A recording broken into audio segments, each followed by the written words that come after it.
চোখের পানি ছেড়ে আল্লাহরে বলেন, আল্লাহ আমি ছাড়া তোমার গোলামের অভাব নাই, তুমি ছাড়া আমার দ্বিতীয় কোনো রব নাই, তুমি ছাড়া তো কেউ আমার গুনাহ ক্ষমা করার নাই, তুমি আমার রব, তুমি আমার সব। বলতে পারবেন? এই তাকরীর আমার পটুয়াখালীর ভাইয়া, এই স্বীকৃতিটা দেখতে আল্লাহ বড় ভালোবাসে। কারণ আমরা সবাই গুনাহগার, আমরা সবাই কি?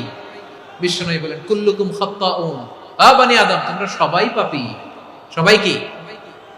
সবাই পাপী। আমরা সবাই পাপী, আপন পাপের বাটখারা দিয়ে অন্যের পাপ মাপি।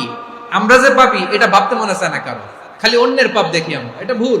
ওর এই পাপ, ও পাপী, ও জালেম, ও জাহান্নামী, এরকম একটা টেন্ডেন্সি। আমার যে কি হালাত এটার খেয়াল নাই।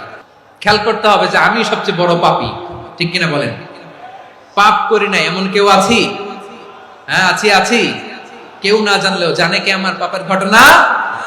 পৃথিবী না জানুক আমি তো জানি, আমি কি পাপ করেছি হায়। ও আমার কলিজার টুকরা ভাইয়েরা, মাথাটাকে নিচু করে জীবনের সব গুনার ফিরিস্তিগুলো একটা একটা করে স্বীকার করে আল্লাহরে বলেন, আল্লাহ আমি পাপী। আল্লাহ আমার চেয়ে বড় পাপী এই দুনিয়াতে কেউ নাই। আকাশের নিচে জমিনের উপরে আমার চেয়ে বড় পাপী কেউ নাই।